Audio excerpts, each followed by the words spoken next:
Ma vie était une vie sans goût en fait. J'étais une jeune qui dépendait beaucoup des amis. J'appelais souvent ma famille pour prendre des nouvelles et quand la personne ne m'appelait pas en retour, ça m'affectionnait, ça me touchait énormément. Au niveau de ma santé, j'avais souvent des douleurs au ventre qui persistaient depuis mon adolescence.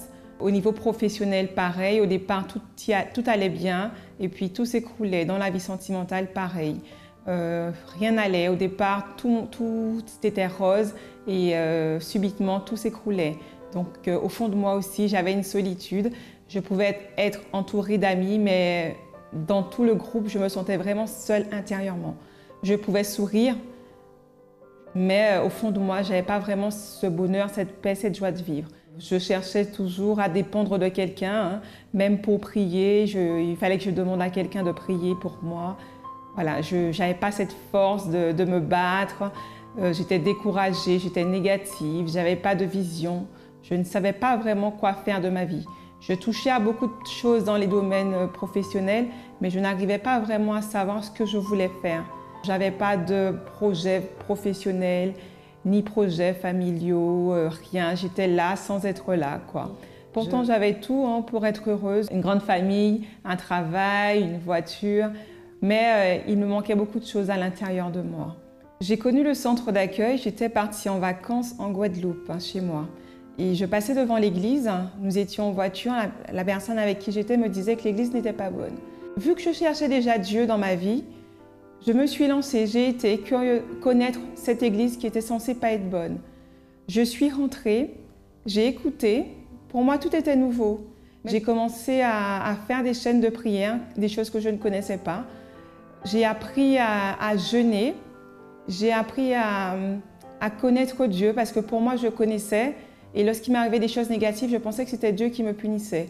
Non, j'ai vraiment appris à connaître Dieu. J'avais cette soif d'avancer, cette soif de, voilà, que par rapport aux témoignages que j'entendais aussi, de m'en sortir. Sachant que moi, j'étais dans ce besoin de connaître Dieu et de l'avoir dans ma vie, je savais que si je ne m'accrochais pas à Dieu, je n'aurais rien eu de positif. Et je voulais vraiment changer ce cap, cette période de ma vie. Aujourd'hui, à travers les chaînes de prière, de la guérison, je n'ai plus les problèmes de santé qui persistaient, qui ont duré durant plus de 5 ans. Quand j'ai été faire mes radios pour voir si les kystes et les fibromes avaient grossi, le radiologue me demandait qu'est-ce que je venais faire parce qu'elle ne trouvait plus aucune anomalie. Je n'ai plus de fibromes, je n'ai plus cette solitude en moi, je n'ai plus cette tristesse, j'ai cette joie de vivre, j'ai cette espérance que Dieu est toujours avec moi.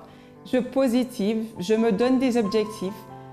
Grâce à Dieu, j'ai pu aussi conquérir, avoir le travail que je voulais à travers les chaînes de prière pour la vie professionnelle. J'ai choisi mon poste et aujourd'hui, je travaille dans le poste que j'ai demandé à Dieu et qu'il m'a donné. Dieu me donne ce pouvoir de me battre, de me relever, même quand il y a des difficultés. Je m'accroche à Dieu, je m'accroche à lui parce que je sais que sans Dieu, on ne peut pas. On pense qu'on y arrive, mais on n'a pas cette force, ce pouvoir d'avancer, d'avoir tout ce qu'il nous faut. C'est seulement Dieu qui peut combler, c'est seulement Dieu qui nous donne parce que c'est lui Dieu en fait. Rien ni personne n'est comme lui.